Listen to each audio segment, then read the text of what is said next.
Yun, sumusunod sa kanan pero yung kaliwa ay sumunod. Pag tinatawag natin silang hiwatig, sa kanan lang, sa kaliwa ayaw. Ano ba ang dapat natin gawin pag ganito po nangyayari sa atin sa mga gabay natin? Tara, let's go. Wala namang agiman, pero nasa puso ang tunay na agiman. Isigaw mo bro, ang lakas ng loob. Kahit walang agiman, laban tayo. Hempeng agiman, boy, walang makakahadlang. Basta nasa puso, tunay na agiman. Yung mga kagimat to, dahil sa aaral ng Team Happy Agimat, ginagamit natin yung daliri. Pagtatawas kasi hindi na natin mabilis yung proseso. Ngayon, meron kasing mga nag-aaral na hindi mapasunod sa kaliwa, sa kanilang gumagalaw. No? Ito yung katanungan ni Kuya o ay sumunod sa kaliwa. Iyan, mga kagimat.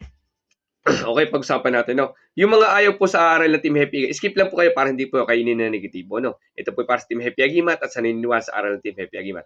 Tsaka yung mga gustong naghanap ng mga aklat, doon lang po kasi legit kumuha. Dito po kay Anthony H. Latico Valderrama.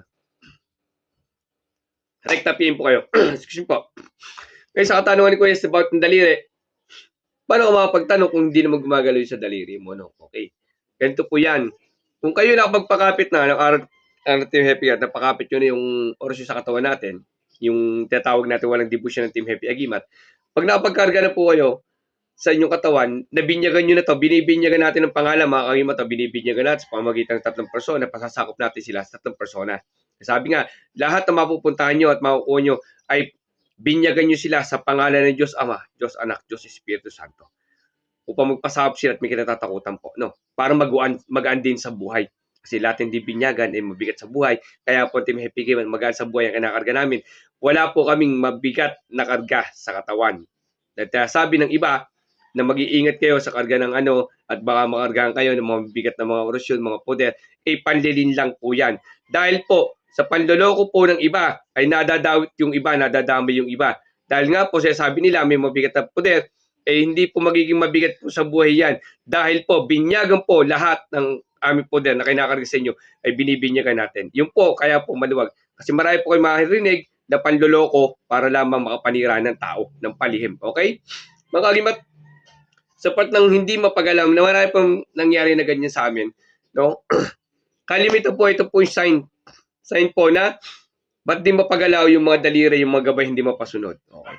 Unang-una po, yung iba, meron kasi may sabi natin matigas ang ulo, baga tawigin natin. Pag nabinyagan na natin, ayaw para sumunod. Ngayon, bibinyagan uli natin sa tatlong persona uli. Sa pangalan ganito, tapos bibinibinyagan, tapos sa pangalan Diyos Ama, Diyos Anak, Diyos Espiritu Santo. Bigay din ang video niyan. Ngayon, pangalawa, ayaw pa rin, gawin yung pangatlo. Hanggang tatlo po. Mapapagalaw niyo po yan. Meron naman pong sign na ganito po nangyayari. May sign po naman na meron kayong kasamaan ng loob o meron katampuhan o matagal ng mga hindi nyo mapatawad.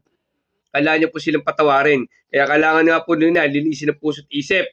Marami po sa amin nagaganyan po, sinasabi nila, di, wala akong katampo, wala akong gagagalit, ganun, walang gana, no? Tapos huhulihin ko sila ng kausapin sila.